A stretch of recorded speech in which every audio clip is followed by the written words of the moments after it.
انا اتجوزت جوز صاحبتي. انتوا كاتبينها بجد؟ انا اتجوزت جوز صاحبتي عرفي. اللهم صل على النبي. بدون ما تعرف ولا اي حد يعرف، محدش يقول لي ازاي وليه. هو كان كويس معايا وشهم وراجل وفيه كل الصفات اللي اي واحده تتمناها لما اتجوزته في الاول. برافو. وكان بيعاملني حلو قوي لحد ما سرق القسيمه بتاعتي، واتضح انه مأجر الشقه اللي احنا قاعدين فيها لمده شهرين فقط لا غير. ودلوقتي انا لا طايله متجوزه ولا طايله متطلقه ولا قادره اقول لصاحبتي، ومش عارفه اتصرف ازاي. اعمل ايه يا جماعه؟ هي بتقول لي انا اعمل ايه يا جماعه؟ طيب، يعني انا لو ما كنتش على الهوا كنت قلت كلام تاني، بس انا على الهوا للاسف الشديد، والهوا والتلفزيون وجمهور المشاهدين ليهم الاحترام وكامل الاحترام.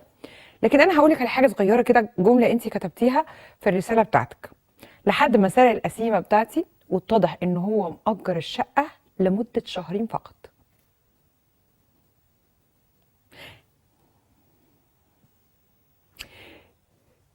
يعني هو كان عامل حسابه ان هو هيقعد معاكي شهرين فقط، يعني المده اللي كان حاططها لك 60 يوم، عشان كده جاب لك الشقه شهرين. ده اخرك؟ ده تمامك؟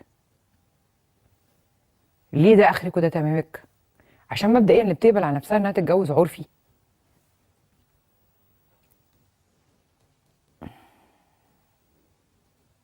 محدش يقول لي ان في حد، واحده بنت ناس بتتجوز عرفي.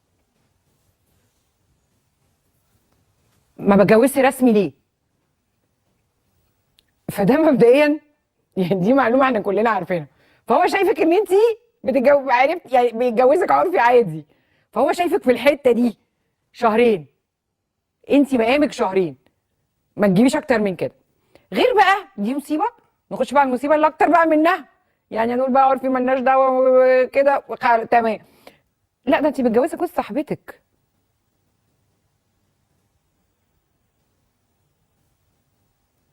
ده رخص قوي، ده رخص قوي. ما لقيتيش في رجاله العالم كلها راجل يملى عينك وتحبيه ويحبك ويتجوزك ويحترمك يا محترمه غير جوز صاحبتك وعرفي وفي كل الصفات وشهم. شهم ازاي وهو عمل كده في مراته؟ شهم ازاي وهو عرف يتجوز على مراته وعرفي صاحبتها الانتيم؟ شهم ايه ده؟ وشم. انت اكيد كاتبه الكلمه متلخبطه. وبعدين طبيعي هي حلاوه البدايات. وبعدين سرق القسيمه ازاي وهو شهم؟ انت مش بتقولي ان هو سرق؟ حرامي. ودلوقتي انت لا طايله ولا متجوزه ولا مطلقه. انت اصلا لو كنت متجوزه ومطلقه انت كنت تضحكي على نفسك يا ماما. ولا اقدر اقول لصاحبتي انت كمان عايز تقولي ايه بجحه دي؟ انت كمان عايز تروحي تقولي لصاحبتك انك متجوزه جوزك وجوزك ضحك عليا وسرق القسيمه بتاعتي؟ احلفي كده. مش عارفه اتصرف ازاي. يعني اطلعي اعملي عمره واستغفري ربنا وان شاء الله ربنا يغفر لك على المصيبه السوداء اللي انت عملتيها دي. وسيبيه وشوفي لك حد من اصحابه بعيد عن صاحبتك. قولي له خليه يرمي عليا كلمي الازهر، كلمي الازهر الشريف، كلمي دار الافتاء. انت بتبعتيه انا ليه؟ انا اعمل ايه كلمي حد ايه ده؟ الله يسامح فريق الاعداد اللي هي بنكد عليا ده، انا بقول لهم مشاكل حلوه.